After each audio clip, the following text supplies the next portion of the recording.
आपण बोलूया तुमच्याशी, पण आपण थेट पुन्हा एकदा जाणार आहोत कारण विरोधी पक्षनेते देवेंद्र फडणवीस यांची रिएक्शन येते. माननीय पंतप्रधान नरेंद्र मोदीजी यांच्या नेतृत्वात अर्थमंत्री निर्मला सीतारामनजी यांनी मांडलेलं बजेट हे महत्त्वाकांक्षी व आत्मविश्वासाने भरलेले आत्मनिर्भर भारताचे बजेट आहे असं मी याचं वर्णन करू इच्छितो. अतिशय संक्रमणाच्या परिस्थितीमध्ये प्रचंड मोठी आव्हानं समोर असताना एक भलं मोठं डेफिसिट लॉकडाऊनमुळे उभं राहिलं असताना त्याचा कुठलाही परिणाम अर्थव्यवस्थेवर होऊ न देता अर्थव्यवस्थेला अधिक चालना कशी मिळेल याचाच प्रयत्न या बजेटच्या माध्यमातून झालेला आपल्याला पाहायला मिळाला.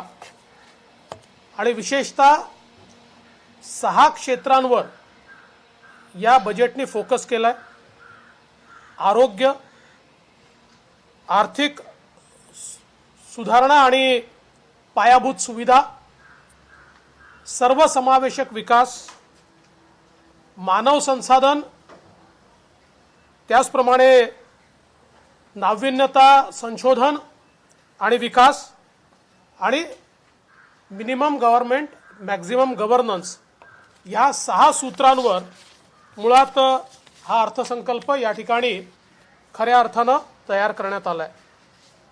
विशेषतः विविध तरतुदींसोबत सगळ्यात महत्त्वाचं भारताचं जे शेतीचं क्षेत्र आहे, कृषीचं क्षेत्र आहे, या क्षेत्रातली आर्थिक तरतूद ही 2013-14च्या तुलनेत या अर्थसंकल्पामध्ये 5 पटीने वाढली आहे. 5 पटीने 13-14ला जी काही आर्थिक तरतूद होती त्याच्या तुलनेत 5 पटीने वाढलेली आपल्याला आर्थिक तरतूद दिसते. एवढंच नाही तर जे लोक हे सरकार कृषी उत्पन्न बाजार समित्या बंद करणार आहे असं म्हणत होते त्यांची तोंड बंद करणारा हा अर्थसंकल्प आहे. याचं कारण या अर्थसंकल्पाने कृषी उत्पन्न बाजार समित्या मजबूत करण्याकरता मोठ्या प्रमाणात वित्तीय व्यवस्थेची उपलब्धता करून दिलेली आहे.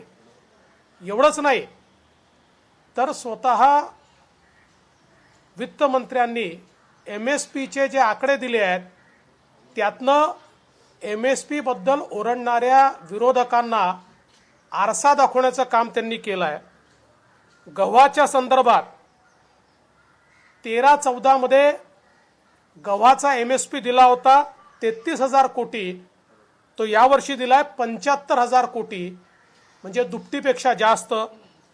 तांदूळाचा 63,000 कोटी दिला होता, तो आता झालाय 1,72,000 कोटी, दुपटीपेक्षा जास्त.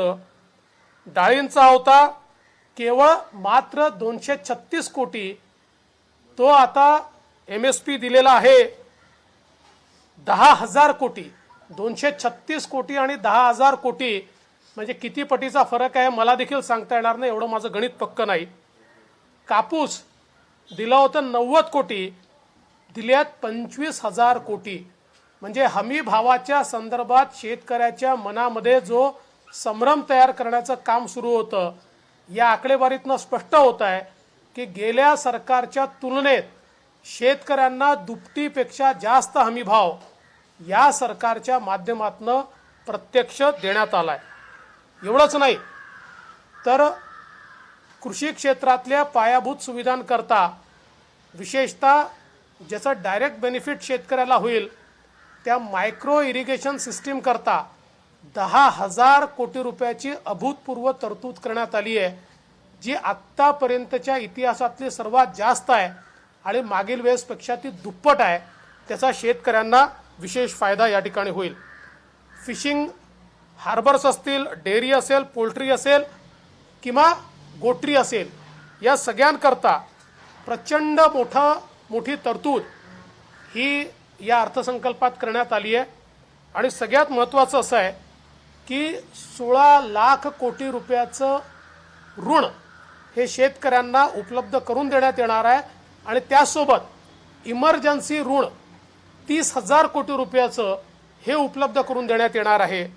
आणि एकूण जर आपण बघितलं तर ग्रामीण पायाभूत सेवा क्षेत्र जे आहे, या ग्रामीण पायाभूत सेवा क्षेत्राकरता 40,000 कोटी रुपयाची अतिरिक्त अशा प्रकारची तरतूद त्या ठिकाणी ठेवण्यात आली आहे, ज्यातनं मोठ्या प्रमाणात ग्रामीण पायाभूत सेवा क्षेत्र हे विकसित होणार आहे. एक अत्यंत महत्त्वाचा निर्णय हा कामगारांकरता घेण्यात आलेला आहे. आत्तापर्यंत विविक्षित कामगारांनाच केवळ त्या ठिकाणी किमान वेतन उपलब्ध होतं. आता सर्व प्रकारच्या कामगारांना किमान वेतन उपलब्ध होणार आहे. प्लॅटफॉर्म कामगारापासून फुटपाथ कामगारापर्यंत प्रत्येकाला किमान वेतन उपलब्ध होणार आहे आणि प्रत्येकाला सामाजिक सुरक्षा उपलब्ध होणार आहे. त्यामुळे असंघटित क्षेत्रात काम करणारा जो देशातला मजूर आहे, हा आता संघटित क्षेत्रात जे काही बेनिफिट मिळतात त्या सगळ्या सुविधा आता त्याला मिळणार आहेत. मला असं वाटतं की देशाच्या इतिहासात कामगारांकरता घेतलेला हा सर्वात क्रांतिकारी निर्णय आहे की ज्यातनं मोठ्या प्रमाणात गरीब कामगारांचं भलं हे त्या ठिकाणी होणार आहे. एक सगळ्यात महत्त्वाची गोष्ट या ठिकाणी अशी आहे की कोरोनाच्या नंतर हेल्थ सेक्टरचं स्ट्रेंथनिंग हे अत्यंत महत्त्वाचं आहे. भारताने दाखवून दिलं आहे की जगाच्या 20% आपली लोकसंख्या आहे, त्या लोकसंख्येला वाचवण्याकरता माननीय पंतप्रधानांच्या नेतृत्वात कशा प्रकारे उत्तम काम हे या देशामध्ये झालं आणि आता तेच पुढे नेण्याकरता आपली संपूर्ण हेल्थ सिस्टीम स्ट्रेंथन करण्याकरता जवळजवळ त्याच्यावरचं स्पेंडिंग, त्याच्यावरचा खर्च 131% वाढवण्याचा निर्णय झाला आहे.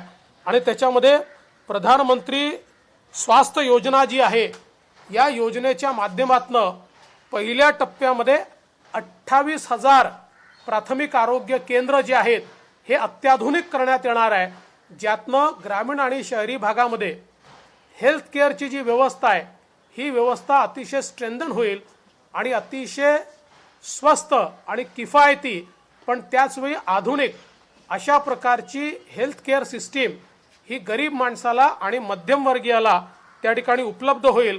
आणि याकरता खूप मोठ्या प्रमाणात निधी हा उपलब्ध करून दिला आहे. यासोबत पिण्याच्या पाण्याकरता आत्तापर्यंत जलजीवन मिशन हे ग्रामीण होतं, आता शहरी देखील केलं आहे.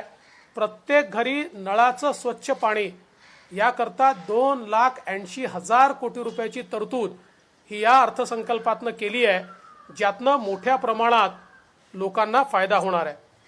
या अर्थसंकल्पाचा सगळ्यात महत्त्वाचा मुद्दा काय आहे तर जर आपल्या अर्थव्यवस्थेला चालना द्यायचे असेल आणि मोठ्या प्रमाणात रोजगाराची निर्मिती करायची असेल तर सर्व अर्थतज्ञ सांगत होते की किती अडचण असली तरी इन्फ्रास्ट्रक्चर स्पेंडिंग, पायाभूत सुविधांवरचा खर्च कमी करू नका. आणि सगळ्यांना भीती होती की जे लॉकडाऊनचं डेफिसिट उभं राहिलं आहे त्याचा सरळ परिणाम हा पायाभूत सुविधांवरच्या खर्चावर होईल. पण सरकारने अतिशय बोल्ड स्टेप उचलली आणि पायाभूत सुविधांवर अभूतपूर्व स्पेंडिंग करण्याचा निर्णय घेतला आहे. जवळजवळ 5.5 लाख कोटी रुपये. हे का जास्त आहेत तर आपण 13-14चं बजेट बघितलं तर साधारण 1 लाख कोटी रुपये आपण खर्च करत होतो. 5.5 लाख कोटी रुपये हे इन्फ्रास्ट्रक्चर स्पेंडिंगवर खर्च करायचे ठरवले आहेत, ज्यामध्ये रोड्स असतील, ज्याच्यामध्ये रेल्वे असेल, ज्याच्यामध्ये मेट्रो असेल, ज्याच्यामध्ये अफोर्डेबल हाऊसिंग असेल, अशा विविध गोष्टी तयार होत आहेत. आणि एवढंच नाही तर याच्याकरता एक स्पेशल पर्पज व्हेकल तयार होत आहे, ज्या स्पेशल पर्पज व्हेकलला फर्दर 5 लाख कोटी लेंडिंगचे अधिकार असणार आहे. ज्यावेळेस ते 5 लाख कोटी लेंडिंग करतील त्यातनं 10 ते 12 लाख कोटी रुपयाचे प्रोजेक्ट हातामध्ये घेता येतील. अशा प्रकारची एक प्रोजेक्टची पाईपलाईन तयार करण्यात आली आहे. म्हणजे खूप मोठ्या प्रमाणात पायाभूत सुविधांमध्ये हे इन्व्हेस्टमेंट झाल्यामुळे संपूर्ण अर्थव्यवस्थेला तर चालना मिळेलच, पण प्रचंड मोठी रोजगार निर्मिती या माध्यमातून या ठिकाणी होणार आहे. आणि म्हणून मला असं वाटतं की अतिशय महत्त्वाकांक्षी अशा प्रकारचं बजेट आहे. मग अर्बन ट्रान्सपोर्टेशनचा विषय असो की वेगवेगळे विषय, आणि याच्यासोबत डायव्हेस्टमेंट आणि पब्लिक प्रायव्हेट पार्टनरशिपमधनं परिचालन करण्याच्या संदर्भातला जो महत्त्वाकांक्षी प्रकल्प आहे, जर आपण या दोन्हीचा एकत्रित विचार केला तर यातनं किमान पुढच्या काही वर्षामध्ये 2 वर्षामध्ये 1 कोटी रोजगाराच्या संधी तयार होतील. त्यामुळे हा जो काही या ठिकाणी हे जे काही हातात मेजर्स घेतलेले आहेत याचा सगळ्यात मोठा फायदा काय आहे तर पॅन्डेमिकमुळे जे काही रोजगाराच्या संदर्भातल्या अडचणी तयार झाल्या होत्या त्या अडचणी दूर होऊन नवीन जवळजवळ 1 कोटी रोजगाराच्या संधी या माध्यमातून तयार होतील. अशा प्रकारचं हे एकूण इन्व्हेस्टमेंटचं आणि डायव्हेस्टमेंटचं आणि त्याच्यात पब्लिक प्रायव्हेट पार्टनरशिपच्या माध्यमातून एक व्यवस्था ही सरकारच्या माध्यमातून उभी करण्यात आली आहे. विशेषतः शिक्षणाच्या क्षेत्रामध्ये न्यू एज्युकेशन पॉलिसी पूर्णपणे त्या ठिकाणी इम्प्लिमेंट करण्याकरता पहिल्या टप्प्यामध्ये 15,000 शाळा संपूर्ण आधुनिक करून त्यातनं न्यू एज्युकेशन पॉलिसीची सुरुवात करण्यात येणार आहे. त्यासोबत आमच्या आदिवासी विभागामध्ये 750 एकलव्य विद्यालय आणि त्याची किंमत 20 कोटीहून 38 कोटी आणि 48 कोटी करण्यात आली आहे, ते सुरू करण्यात येणार आहेत. आणि 100 सैनिकी शाळा सुरू करण्यात येणार आहेत. आणि एवढंच नाही तर हायर एज्युकेशन काउन्सिल ही एक अत्यंत महत्त्वाची काउन्सिल जी आहे ही देखील या ठिकाणी सुरू होणार आहे. सगळ्यात महत्त्वाचं असं आहे की राज्यांचं स्पेंडिंग वाढलं पाहिजे, याकरता त्यांना GSDPच्या 4 ते 5% म्हणजे आत्तापर्यंत 1.5% 2% त्यांना आपण अलाउ करायचो. राज्यांना त्यांच्या GSDPच्या 4 ते 5% हे या ठिकाणी ऋण घेण्याची परमिशन मिळाल्यामुळे त्यांचं इन्फ्रास्ट्रक्चर स्पेंडिंग वाढू शकेल आणि त्याकरता ॲडिशनल त्यांना मदत करण्याचा देखील निर्णय केंद्र सरकारने घेतला आहे. याचा सगळ्यात मोठा फायदा महाराष्ट्राला होईल, कारण महाराष्ट्राचा GSDP हा सर्वात मोठा आहे आणि त्यामुळे त्याच्या 4 ते 5% परवानगी मिळाल्यामुळे आणि ॲडिशनल ॲक्सेस टू फंड्स मिळाल्यामुळे मोठ्या प्रमाणात इन्फ्रास्ट्रक्चर क्षेत्रामध्ये महाराष्ट्राला गुंतवणूक जी आहे ती गुंतवणूक या ठिकाणी करता येईल. यासोबत सगळ्यात महत्त्वाचं असं आहे की टॅक्स टेररिझम हे पूर्णपणे संपवण्याचं काम या बजेटने केलं आहे. टॅक्स कंप्लायन्स वाढवला आहे, म्हणजे टॅक्सचा बेस 2 कोटीवरून आता 6 कोटीवर गेला आहे. पण त्याचवेळी टॅक्स एजन्सीजचं जे टॅक्स टेररिझम आहे ते मात्र पूर्णपणे संपवण्याच्या दृष्टीनं फेसलेस अशा प्रकारची सिस्टीम अस्तित्वात आली आहे. ती अजून स्ट्रेंथन करण्याचं आणि किती मागे जाता येईल या संदर्भात देखील काही महत्त्वाच्या तरतुदी केल्या आहेत. 75 वर्षाच्या वयाच्या वरच्यांकरता आणि पेन्शनर्स करता त्या ठिकाणी टॅक्स कंप्लायन्स नील करण्यात आला आहे, ही देखील अत्यंत महत्त्वाची गोष्ट आहे. यासोबत यावर्षी फिस्कल डेफिसिट जे आहे हे 9.5% जाणार आहे, जे अभूतपूर्व आहे. याचं कारण लॉकडाऊनमुळे मोठ्या प्रमाणात स्पेंडिंग झालं आहे. स्पेंडिंग कुठेही कट आपण केलं नाही, पण त्यासोबत जी काही आवक होती ती कमी आहे, पण ते पुढच्या वर्षी 6.8% आणि 3 वर्षामध्ये 5% आत आणण्याचा निर्णय करण्यात आला आहे. एक अजून महत्त्वाचा मुद्दा आहे की 35,000 कोटी रुपये व्हॅक्सिनेशन करता ठेवण्यात आले आहे, जी देखील मला असं वाटतं एक अतिशय अभूतपूर्व अशा प्रकारची बाब आहे. एक गोष्ट अजून मला प्रामुख्याने सांगावीशी वाटते की मागच्या काळामध्ये नाशिक शहराकरता निओ मेट्रोचा प्रकल्प आम्ही केंद्र सरकारकडे बनवून पाठवला होता. एक नवीन संकल्पना होती, जी संकल्पना केंद्र सरकारने केवळ स्वीकारली नाही, ती नाशिककरता मंजूर देखील केली. जवळजवळ 2,900 कोटी 3,000 कोटी त्याच्याकरता केंद्र सरकारने मंजूर देखील केले. पण ही महाराष्ट्रातनं पाठवलेली संकल्पना ही आता देशात राबवण्यात येणार आहे.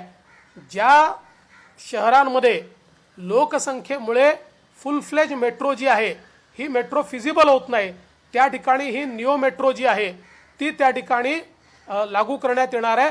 त्यातनं मेट्रोचं जाळं अनेक शहरांमध्ये जाणार आहे आणि याची सुरुवात नाशिकपासून होते आहे. ही अत्यंत आनंदाची गोष्ट आहे. त्याचसोबत आमच्याच सरकारने त्या काळात नागपूरचा मेट्रो फेज 2 पाठवला होता, त्यालाही मान्यता देण्यात आली आहे.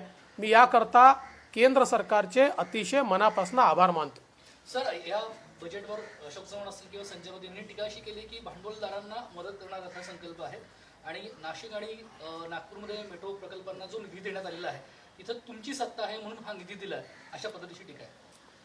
पहिली गोष्ट, त्यांनी जी प्रतिक्रिया दिली ती बजेट सादर व्हायच्या आधीच त्यांनी लिहून ठेवली होती, तीच त्यांनी वाचून दाखवली किंवा म्हणून दाखवली आहे. त्यामुळे त्यांच्या प्रतिक्रियेत काहीच नवल मला वाटत नाही. नागपूर आणि नाशिकच्या संदर्भातले प्रस्ताव हे आमचं सरकार असतानाच गेले होते, त्यानंतर कुठलेही प्रस्ताव गेलेले नाहीत. नव्हे तर या सरकारने नाशिकच्या प्रस्तावाला 1 वर्ष उशीर लावला. नाशिकच्या प्रस्तावाच्या संदर्भात केंद्र सरकारने काही कंप्लायन्स मागितले होते, ते कंप्लायन्स पाठवायला 8 महिने लावले, म्हणून नाशिकचा प्रस्ताव या ठिकाणी लेट झाला आहे. आणि दुसरं, या सरकारने पहिले उत्तर हे दिलं पाहिजे, तुमच्या मुंबई मेट्रो 3 करता 50% पैसे केंद्र सरकारने दिले आहे, तुम्हाला 85% लोन जायकाचं दिलेलं आहे आणि त्या मेट्रोला तुमच्या निर्णयामुळे आरेचं कारशेड हे त्या ठिकाणी रद्द केल्यामुळे 2021 साली जी मेट्रो होणार होती आता 2024 पर्यंत देखील होणार नाही. अशा प्रकारचा खोडा हा मुंबईच्या प्रकल्पांमध्ये तुम्ही टाकल्यानंतर कुठली फायनान्सिंग एजन्सी तुम्हाला पैसे देईल हा सवाल या ठिकाणी उभा होतो. गुजरातमधल्या गिफ्ट सिटींना सवलतींची खैरात वाटली बजेटमध्ये असा आरोप शिवसेनेने केला आणि मुंबईसाठी मात्र फार काही बजेटमध्ये नाही असं त्यांचं म्हणणं आहे.